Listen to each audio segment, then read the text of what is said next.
Durante o inverno, aumentam os casos de doenças cardiovasculares. É que as baixas temperaturas e o ar seco são os responsáveis pela alteração no organismo, aumentando a pressão arterial e o fluxo sanguíneo.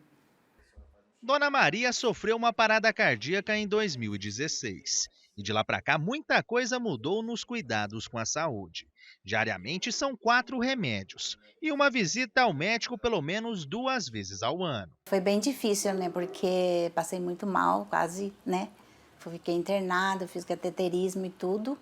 E o que mudou é o quê? Mudou é porque mudou, eu tive que me cuidar muito mais, eu tive que tomar mais remédio, cuidar da alimentação, exercício físico, principalmente nessa época do frio agora, né? Que a gente precisa se cuidar mais, né? A gente que tem esse problema, né, de pressão e que já teve uma parada cardíaca devido a isso, né?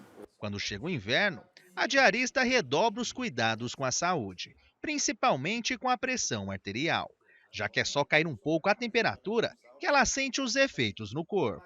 Sobe mais a pressão. Mesmo tomando o remédio, ele dá uma subidinha. Mas a gente se cuida, né? E se cuidar, se abrigar bem, né?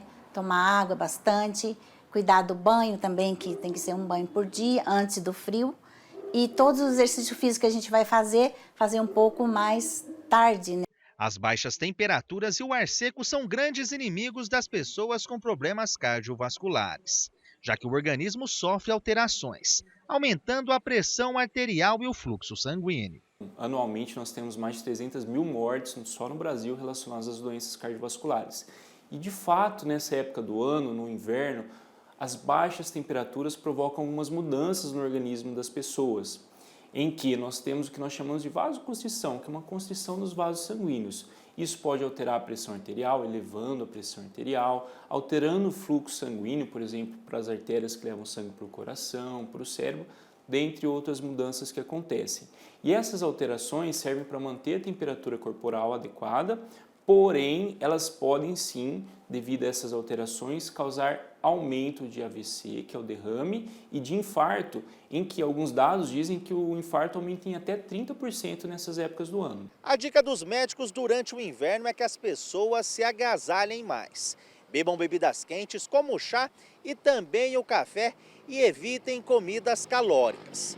Os exercícios físicos estão liberados, mas com uma ressalva. Em geral, a gente não desaconselha a realização de atividades físicas, exceto situações muito extremas. Mas o que a gente pede sim são cuidados nessa época do ano.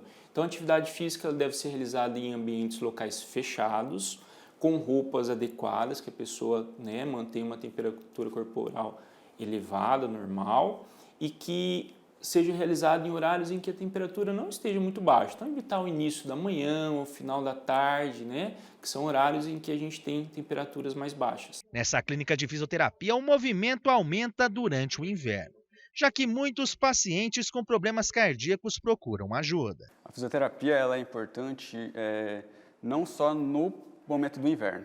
Ela é importante a gente fazer antes, para a hora que chegar o inverno, pacientes que já têm alguma complicação, pacientes que apresentam hipertensão, diabetes, dislipidemia, para não ter uma descompensação dessa doença de base.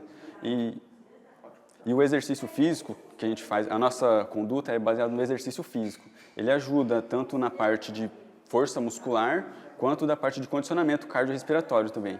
A dona Maria, há 9 anos, convive com a pressão alta. E nessa época de frio vai pelo menos 2 vezes por semana na fisioterapia. A pensionista já sentiu uma diferença e tanto depois que começou a fazer as atividades físicas longe do frio. Ela está ajudando porque eu estava muito cansada, estava acelerada, sabe? Assim, eu não podia fazer muito movimento porque eu me cansava demais. Agora, depois que eu comecei a fazer a fisioterapia cardiopulmonar, aí eu já melhorei bastante. Que bom, né, gente? Exercício físico é tudo de bom. E em qualquer idade. Quando você passa aí dos 60 anos, é melhor ainda, viu? Segundo os médicos. Eu não estou falando à toa aqui não, tá? Bora trocar.